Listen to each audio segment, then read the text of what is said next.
my name is Veronica and you are watching Narrative, and today we're going to be talking about how you might actually want to be reading adult and not YA. So let's discuss this a little. Nothing wrong to read YA. I don't understand why we need to make this kind of disclaimer because obviously read what you read. What we're talking about today is not actually about whether or not you should or shouldn't read YA. That's not what I want to talk about. That's not a discussion. You read what you wanted to read, okay? You're fine. What I want to talk about is the impact my generation has had on the YA age group that many people mischaracterize as the genre. It's not a genre, darling. It's an age group. Like, I'm not sure why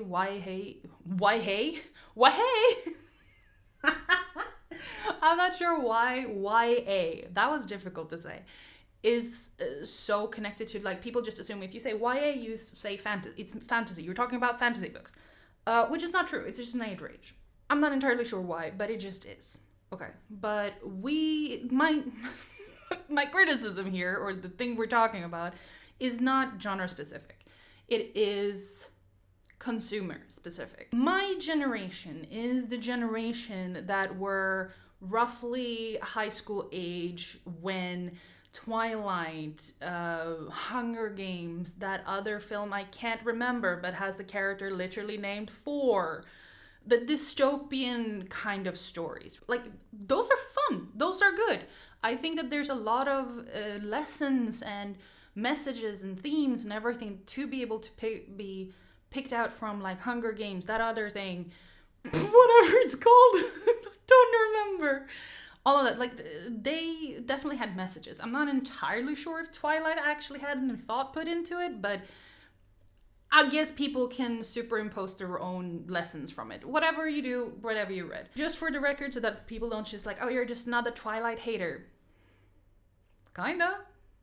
But I read the second book in one day. So I was definitely caught by it, to a certain degree. And I still stand by the fact that I think that Twilight is fine as long as you don't think about it. Right? It sounds awful and probably is, but as long as you don't start thinking and trying to analyze Twilight, it's a good story to just pass time with, right? Just skim the surface and you're fine. But back to the point.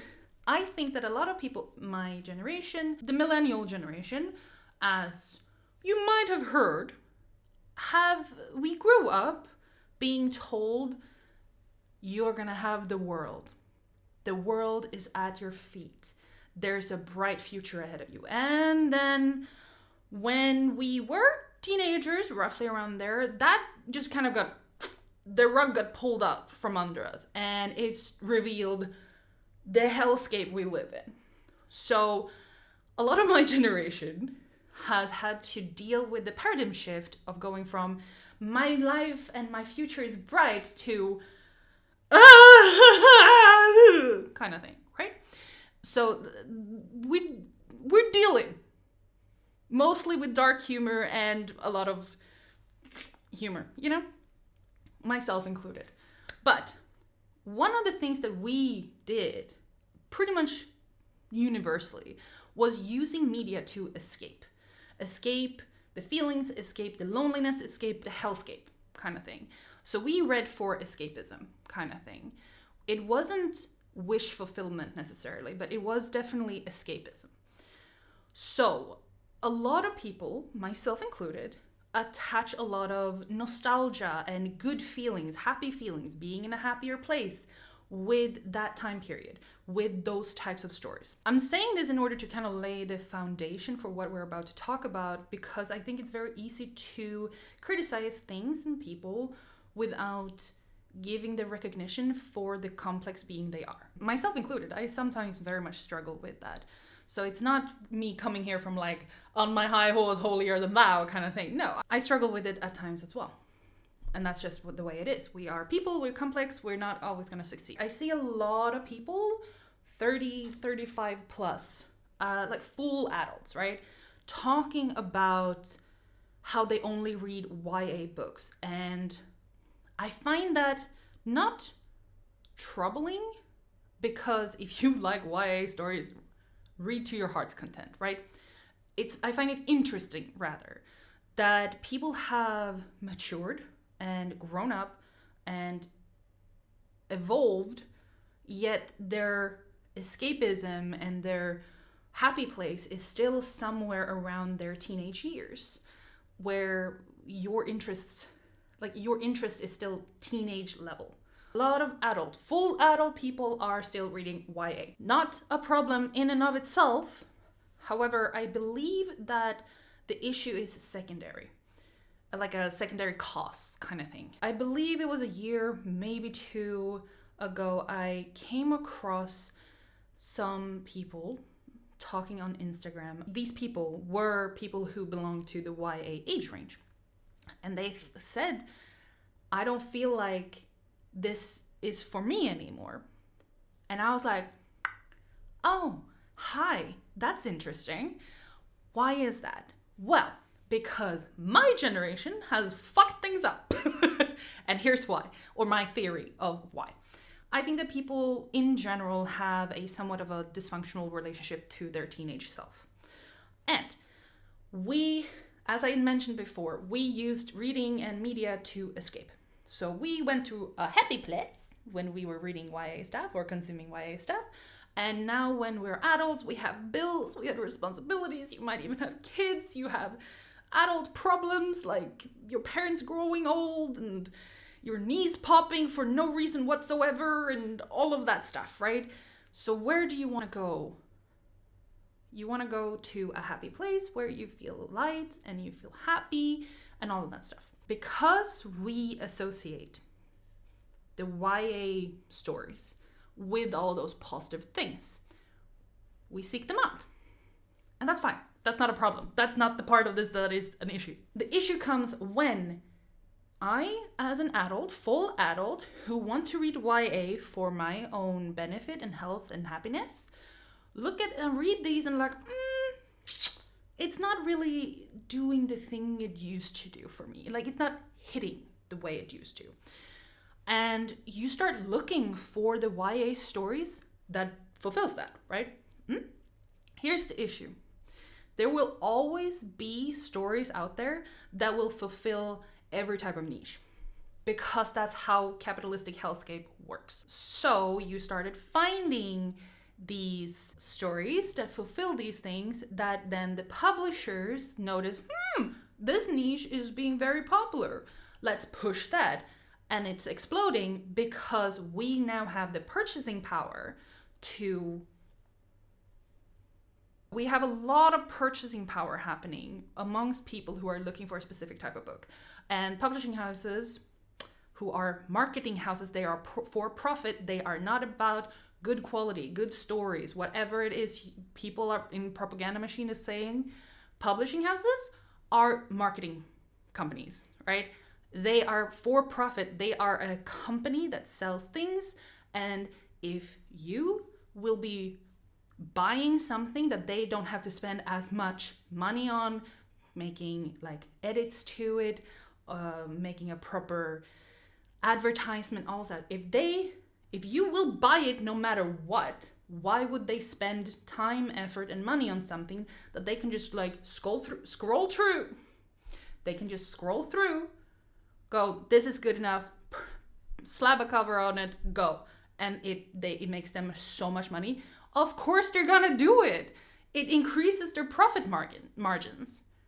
So please detach quality of writing and prestige and everything from publishing houses, because publishing houses is just a for-profit health, like, no, stop, whatever, that's not part of it. I get sidetracked. Put into context, what is currently the most popular YA stories? What do they look like? It is darker. It is grimier. Like, it's darker. It is gorier. It is more sexual. Now, what does this sound like? Adult. Right? It is adult books deal with darker themes, more complex characters, which usually includes morally gray characters, more sexual content, more gore, more grim, dark, whatever. these are adult stories, adult books, right? And we are seeing them being pushed as YA because people with purchasing power want these books. But if they're labeled adult, they don't sell as well. Now that is the danger. That's what's shifting the YA genre to push out the actual YA age group. It's not a YA story anymore. It is a troublingly young cast being put into an awfully adult situation and put through situations and actions that even adults struggles to deal with. But they're put in there because people with purchasing power want this. So I think that people in general need to be more conscious about these things. You need, if you want actual YA people to be safe in their age group so that they can pick up books that they are ready for, that they can discuss things that they in an age appropriate way and experiences in an age appropriate way, you need to take accountability here and be honest. Ask people, publishing companies, indie authors, to actually label it correctly. And you need to go out of your way to make sure that you are picking this type of story that you want in the age appropriate category.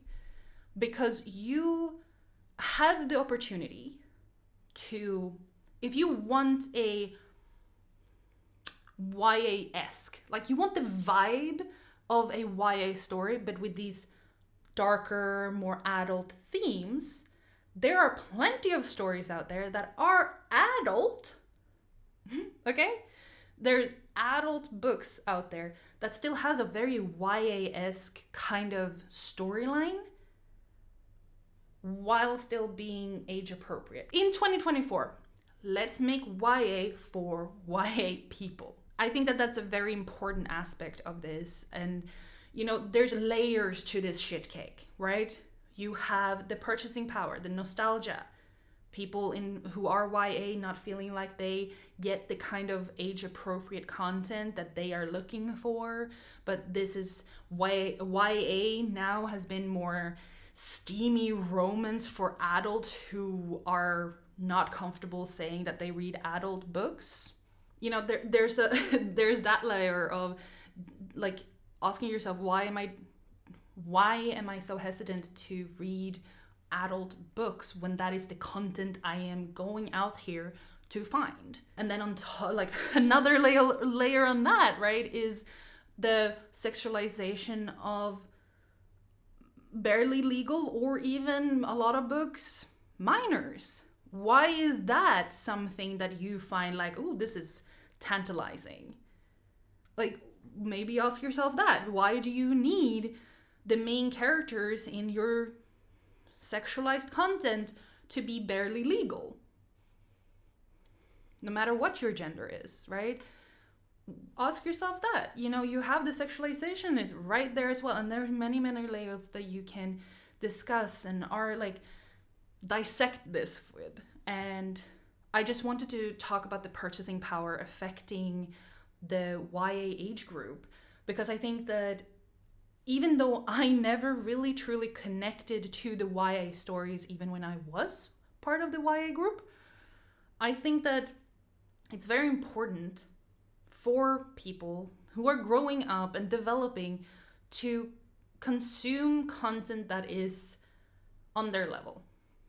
And I think that it's the YA age group has been flooded with things that are adult content, in whether or not it is sexual or not doesn't matter, but like dark adult content that is written vaguely enough to be able to be squeezed into the YA age group, because adult people with purchasing power, that's where they shop. And I think that this is a very interesting, like a very important conversation to have in the community, but also amongst ourselves, because it's not meant to criticize people for reading YA. If you like YA, read YA, okay?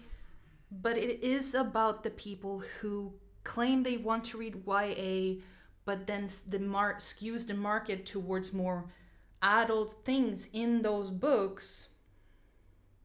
Yeah, the criticism is there. I think that this is a conversation that needs to be had, both among authors, in the community, people promoting and recommending books. You should also be very clear about the actual plots and the content and the themes and the levels. I think like most of the people I watch online actually are very conscious about this aspect, but I see a lot of people on, say, TikTok who, y'all need to do better. Like, sorry, but like the way you recommend without having any explanation about trigger warnings, how it's dark romance, how it's a toxic relationship, how it romanticizes abuse, and like really, really problematic stuff, and you just say, oh, I want this boyfriend, even though he's a rapist and a stalker and a murderer. Like, do you hear yourself sometimes? Like, I think we need to do better as a collective effort, basically. I want the YA space to be for YA people, is what I'm trying to say. I think that there's definitely space for these dark stuff in dark romance is very big right now, and coming mainstream. I mean, I have my opinions about whether or not dark romance should be as mainstream as it is today. My answer is no, I don't think so. The same way that I don't think that BDSM content and kink content should be as mainstream as it has become. I think there's a difference between having healthy, open conversation about things and not kink shaming and not shaming people for participating in things and all that. I think that it's very important to have an open conversation about it in an educational way, but I don't necessarily think that it should be normalized that this is what you have to do, so to speak. I don't think that it should be normalized that sex has to be this extreme kind of BDSM type of action, because BDSM is a niche thing that you should step by step learn more about and explore into the deeper ends if that is what you want. It's not something that you just go straight into breath play, right? And that has definitely become mainstream and normalized, and I don't think that that's where it should be. And I feel the same way about dark romance. There's nothing wrong with reading dark romance, absolutely none. I just don't think that it should be mainstream, especially not when the people talking about it aren't giving proper disclaimers about the content. That is the criticism I have for this. Let me know down in the comments if you agree, if you disagree. Maybe you have a different layer to it. Maybe you have a different angle to it. What is your thought about this? Because I think that this is where the conversation starts. That's sharing our perspectives. The bottom line of this video is that if you want to read YA books, that is fine. There's nothing wrong with it. Have your fun. However, if you go out there and you end up thinking, this needs more dick, you want to read adult, right? Nice, perfect. But I don't want to end this on a negative note, so I actually asked my partner, who has been reading a lot more YA stories than I have, to help me come up with a few recommendations for books that have this YA-esque feeling, but is an adult story. So here are some examples that we came up with, and do share in the comments if you know any more that you enjoy or maybe friends have enjoyed. Leave some recommendations in the chat. The chat? Wow, my streamer self came out. Let's leave YA books to YA people and learn to embrace that you are an adult, and the things that you're looking for in those stories are perfectly fine to want. But children need a space that is their own so that they can explore and learn on their own terms and when they are ready. So let's make sure we give them that, because we got that space. Let's make sure the next generation does as well. Thank you very much for watching. I hope you have a great day. night, wherever you are in the time stream, and I will see you in the next one.